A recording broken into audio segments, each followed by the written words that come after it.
going to be like, I can't hear me anyway.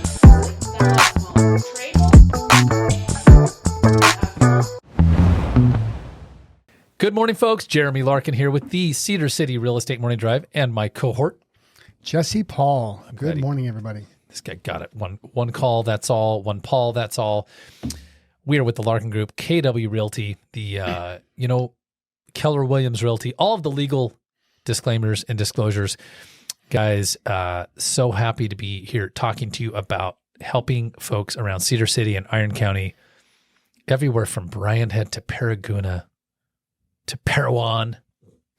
See, that's what people out of town say. They say Parowan and Zion and Colorado. You hear some interesting things if you catch people moving in from kind of East Coast, right? And we've had a lot of people moving in Iron County from the East Coast. Yeah. It's just different, right? And if they hear us, they definitely hear that we speak like we're from Utah. So who's keeping track, right?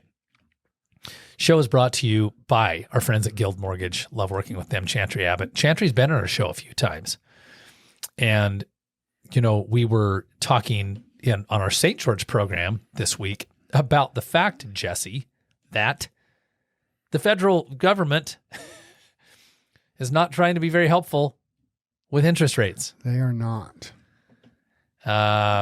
We've recently been bumping up well above 7%. Again. Every time we think it's going down, they trick us again. And the challenge with this, Jesse, I will ask you a question that you can answer for our listeners.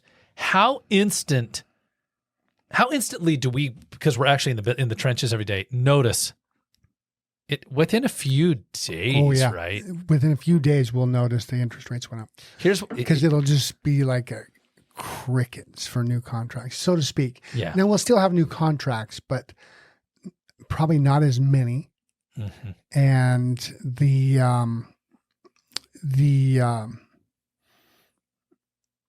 they'll change.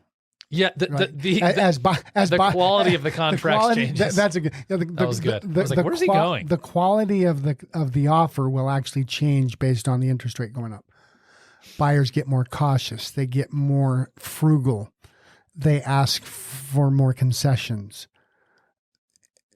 And right. So as they start to go down, it starts to loosen up a little bit. And, oh my gosh! Now we start to see less concessions. Now some of that is the competition, right? Because as interest rates go down, we get more competition on listings, especially for Cedar City under probably 400, under 450, under 5 in St. George, under 4 in Cedar. You start getting multiple offers on contracts. Concessions start to go away. Right, because sellers all of a sudden don't have to give them if the buyers are clamoring. Yeah. So it's really interesting. What do you think happens if? And this is for Cedar City, but it's really for anywhere in. Probably it's anywhere in southern Utah. What do you think happens if rates were to drop to like 5.5%? Oh man, it would probably be 2021 all over again. There would be a melee, really, right? Of people scrambling to offer Oh my gosh, it's a very emotional business. I really hope that doesn't happen because we all agree that prices are unaffordable right now, and if that happens, they will reach another level of unaffordability. In the values that just can't be sustained by the local economy. Guys, I just, oh man, I can't tell you enough how accurate what Jesse's talking about is here. I think we're in an interesting conundrum nationally with real estate, but look, we're a local real estate program, but where we're in a conundrum is that if rates were to drop, we know that demand would go crazy. Yeah, well, here's why I say that, because even though we've been in more of a sluggish market, where gosh, it was just, and when I say sluggish, what I mean by that is it is definitely harder for a seller to figure out where a buyer will make an offer than say it was in 2018, 19, 20, 21, right? Because there's just, with interest rates so high, it's definitely not what it looks like. Yeah. So it's very challenging. So with all that said, if we just look at the numbers, we're still in a seller's market with 4 months of inventory on the market. Yeah. We have been for 2 years with, for the most part, let's buyer market behavior. Yeah. And you won't see this on the radio, but if you catch this on our YouTube channel, surf on over to YouTube when we get this posted up. And you can find the did I say that correctly? No, absolutely. And by the way, you can find this look up the Larkin Group on YouTube. Yes, you said it correctly. And I'm visually now displaying this for video proof. The absorption rate. Absorption rate is this term that we throw around in our business like people know what it is. But it's just the number of months of it would take to sell all the homes in the market. And it's really it's the barometer we use to go, okay, are we in a buyer's market? Are we in a balanced market? Are we in a seller's market? Yeah, and it's very, very accurate. And it almost seems impossible it could be this accurate. But right now we're sitting on 4.1 months of inventory in Iron County. By the way, we excluded anything in the Iron County multiple listing service that was in St. George or Salt Lake City because you'll get some of that, right? Like at the Larkin Group, we will list your property on the Iron County MLS, Washington County MLS, and the Wasatch Front MLS. Right. We excluded all those. It's just Iron. This is just Iron County. 4.1 months of inventory. And last year we were sitting on 3.3. Well, you'd say, well, there's a 23.3%. That's what it says on the screen. I didn't just calculate that. Yeah. There's a 23.3% increase in inventory. Wow, things are changing. It's still 4 months of inventory. It's still, Jesse said it. It's still a seller's market. You know what I mean? It's still a seller's market. I don't know how to say that, right? So and I actually want to bring this up. So even though last year it was less inventory, so more of a seller's market, sellers were actually getting only just over 95% of their asking price. This year, with less of a seller's market, they're getting 97.5%. How is that possible? Isn't this interesting? And what Jesse's talking about is you put your home on the market, and what percentage of what you're asking do you actually get? By the way, this is on average. Because some people get more than they're asking. So this is where, like, for the first time in I don't know how many decades, it is not as easy as it seems to look at the data and go, oh yeah, this is the kind of market we're in. Yeah, it's listen, ever since COVID unraveled the economy, and then what should have been the death of real estate and how the housing market turned into the greatest surge of the real estate and housing market ever known. In history. And then the federal government was trying to suppress interest rates artificially. And then they're like, oh, shoot, we were going too fast. We just passed a highway. We see a highway patrolman on the side of the road, slam on the brakes. By the way, if you live in Iron County, you know exactly what that's like, especially when you get up there like Parowan, Buckhorn Flat, between Paraguna and Beaver. I just did that yesterday. Yeah. And I didn't just hit the brakes. I actually pulled over. I mean, He saw a police officer before he even saw his lights come on. I saw him pull out and come in behind me. I knew. He pulled up, but you pulled over before the lights came on. I just pulled right over. This is kind of what the federal government did. Oh, we were going too fast. Yep. Okay, what happened was, for our listeners, is a lot of the fundamentals that caused the real estate market to help us understand, hey, like what I'm talking about, like, hey, this is a bottle, this is a computer, this is a piece of paper. The fundamentals, right? The things that you can look at in real estate, we have those same kinds of things. They're metrics that we can look at and really easily identify what's going on. Yeah. It's really hard to identify what's going on because suddenly we don't know if the sky is blue or another color. And look, it's interesting. Median sale price in March 2024 in Iron County, interestingly, is $425,000, up by almost 9% from last year, $390,000. People are moving to Cedar City, right? I mean, and it's just such a cool place. I mean, it has taken on a flavor, a texture, a vibe that it did not have right? There is some really cool stuff right downtown. It is a place that appeals much more than it ever did to people who are moving in from far away. And we have the same conundrum in St. George. You have a lot of people who go, well, we can't believe that everyone's going to keep moving here and it's just, it's ruining our quality of life. People move to great places because they're great places. And we've hit this, there's a, I don't know what the word is that I'm going to use, the right phrase, but basically people are just kind of fed up and tapped out in a lot of major cities. And so then they start saying, well, gosh, here's what they do. They do this. Since we're sharing our screen, let's have some fun. They say Riverside County, California, median home price. And here's what they do. Do you know why I'm choosing Riverside County? Why? It's just a pretty average place. This isn't San Diego where the weather's perfect and there's everything going on. And I know Riverside County to have, look at the median sales price. Yeah, 602. Not crazy compared to Utah. Yeah, not crazy. This is why I used Riverside County. That surprised me. Well, that's why I use it. Because if you start going, oh, well, in San Francisco, San Francisco is a weird market. So Riverside County, you got a median home sales price of 602. And here's what they say. This is a perfect example. They say 602, the median sales price in Cedar City is 425. That's a third cheaper. But wait, no traffic. All of the goods, all of the services are cheaper. So the housing's a third cheaper. And by the time you factor in all of the other things, that are your cheaper, quality of life, your cost of living is actually half. It's not 33% cheaper, it's half. Yeah, I do you see this? Yeah, I do. And then they go, this place is miserable and we can't stand California politics. And so they move to Cedar City, Utah. And if they can work remotely, they've really move done faster.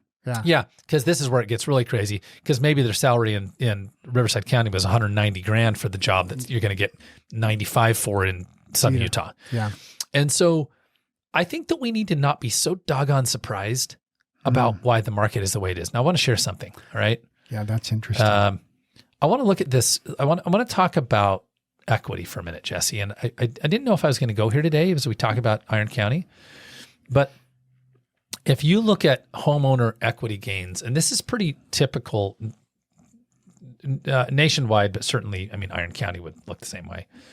So year over year, the typical homeowner saw, the reason I like this chart this year is these aren't like crazy equity gains.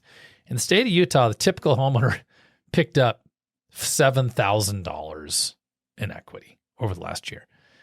That's not amazing. Right. And when I was looking at this chart this week, this is what we call the deep dive. Wow. When I was looking at the chart, I thought, that's not really impressive. The national average is $24,000.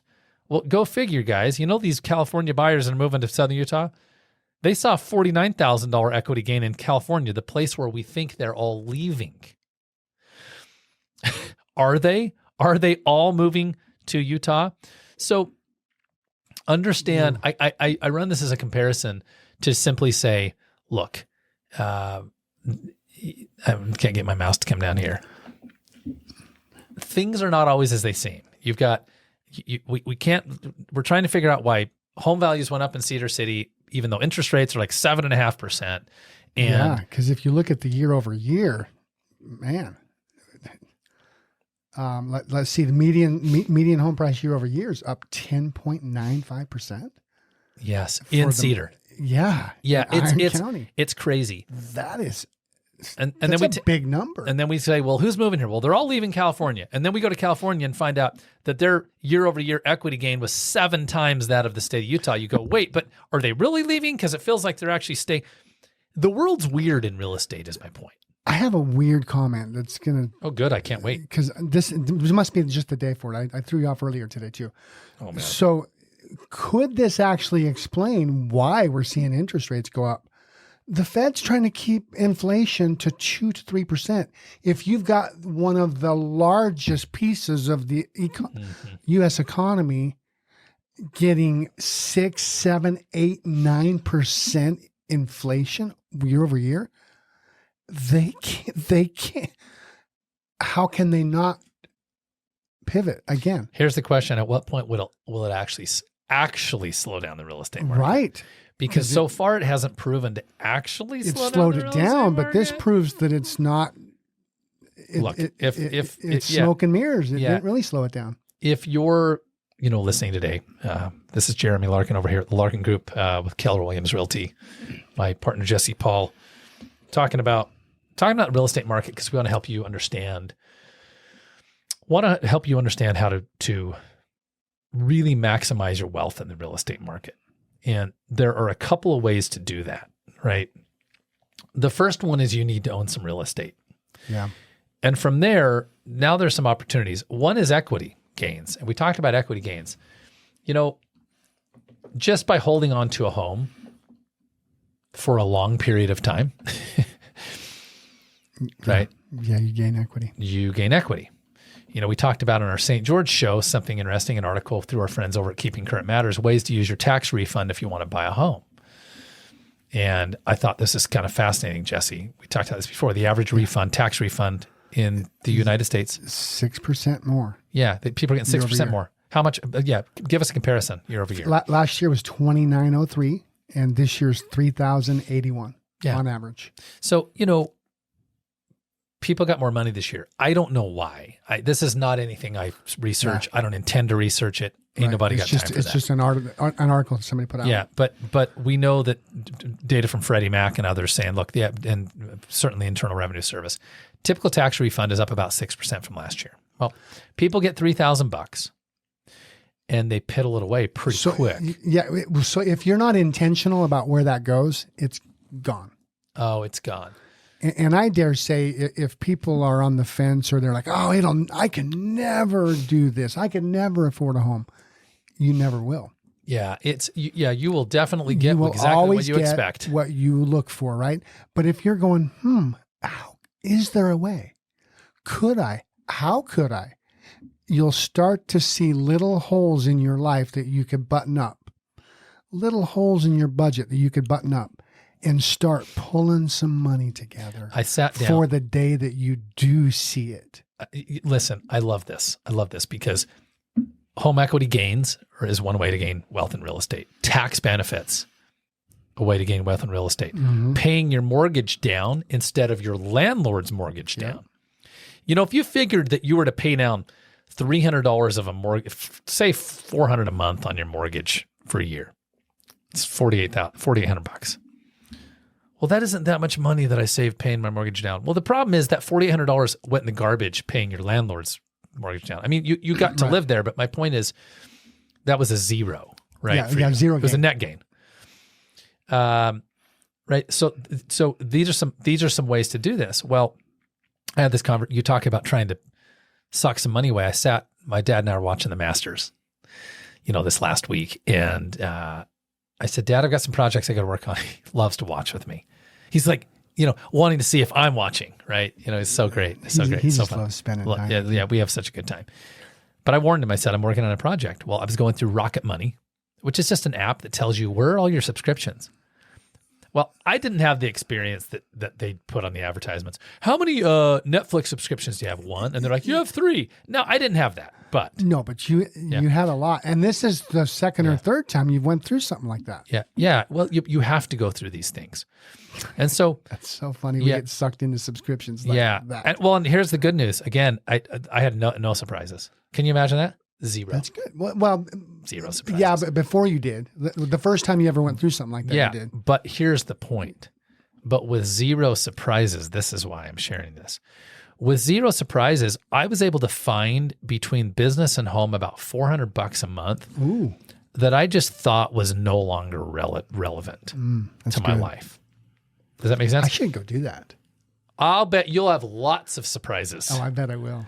So it could be a little stack, like all the stacks in your office. So, but I keep stacks in my office also. Jesse's not alone. Yeah. So even Jesse, though I had no surprises, there was no like, what? Still what do you mean we're signed up for this? But between business and home, I analyzed the landscape. I'll tell you a really funny one. We had a Disney Plus subscription. I knew we had it. It's $14.95 a month. But you know what the problem was? Nobody uses it. And Disney Plus is not just animated movies. It's their whole, everything that's Marvel. Yeah. Too funny. Disney Plus, I cancel it. 24 hours later, I get a text from my son. Hey, do we have a Disney Plus subscription? That's good. I said, actually, bro, sorry, he's 17. I canceled it yesterday. And there's that little twinge in me of like, oh, should I put it back on if he's going to use it? No. He hasn't used it. And so I think that, Jesse, as we try to grow our wealth in real estate, grow our wealth, period. Mm-hmm. You know, I'm going to wrap up. We're going to wrap up with a kind of personal story that we shared on our other program, which is about preparing a home for sale. Another way, two more ways. Another way to gain wealth in real estate is to purchase a rental that you put a complete stranger in who pays your entire mortgage every month for you. Mm-hmm. It is so brilliant. And the average American who just has a job is never going to get ahead with just their job. They're not, right? The last one is selling your property. And I have an asset that is in St. George that I'm going to sell. That was my previous home. It was a rental. I looked again at the landscape of my finances. Yeah. And I said, you know, maybe my life could be way more simple without this property. Right. It goes against all of the things that I tell my clients, but I'm going to tell you something why this is important, because here comes the zinger. If you're an investor, I want you to hear this. If you're an investor with a rental, I want you to think about realizing the gain of your asset. And here's what I mean, because people are like, wait, this is getting into language. I purchased the property for a few $100,000 several years ago. Yep. It's now worth $475,000. It was more than $200,000, but my point, it was under $300,000. So I've seen a net gain over time of about $200,000. Yep. Well, often what we think is, well, you told me to buy rental real estate and hold it until I die. Actually, don't hold it until you die. Hold it until you feel like it made a lot of sense. Would it make sense for me to go get a couple $100,000 out of that house to eliminate some debts? It sure I think would. So. And that's where you have to analyze it case by case, right? Yes. So one of the ways that you can neutralize or earn money in the real estate market is selling the asset. Because earlier we talked about just owning a home and getting appreciation. Well, sometimes cash flow is important, and sometimes, you know, the long-term gain is important. So, and here's what I did. Right now, cash flow is important to you. Yeah. Well, here's what happened is I looked at this whole entire thing and I was like, wait, this goes against all of my goals. My goals were to own all these properties. And once I had one, I wanted two. And once I had two, I should have four. And then if you have four, you should have eight. Jesse knows this. Mm-hmm. The goal of anyone who actually is really in real estate is to own lots and lots and lots of rentals. It's a great goal. This feels backward, except for when I realized, wait, I've already seen the gain. Sometimes you have to step back to move forward. Yeah. I'm actually realizing the gain, right? By selling it. So if you're a landlord, if you're an investor and you're sitting on a property, I realize you may say, but I don't want to pay the taxes. Well, sometimes you pay taxes to access a few $100,000 in gain and you wash your hands. Guys, if you want to visit with us about that, by the way, perfect segue to ask you to hire us to sell your home. But to be fair, we help landlords, we help investors, we help people with Airbnbs that are really frustrated because they're not generating cash flow. I know I own one all the time. We can work with you. We can work with your tenants. You know, I'm sure you have a great tax advisor. We can refer you to some. But if you want to talk about that, we want you to visit us at gocedarcity.com. That is gocedarcity.com, or Google the Larkin Group. And here's the fun part. Let's just have a conversation around, because in your mind, you may say it doesn't make sense. But I'm willing to bet, Jesse, they haven't. Most of they have not actually analyzed it to decide if it doesn't make sense. Because you may be able to take that money, put it elsewhere, invest in index funds, never deal with your tenant again, etc. And the whole point is, unless you've really looked at every alternative, you really don't know what's best. And I'll tell you this. We've got a glut of home buyers that really wish they could purchase your property, but the problem is they can't because it's currently being rented. Yeah. Jeremy Larkin, Jesse Poll, Larkin Group, KW Realty, over and out. Thanks for having us. And I'm like,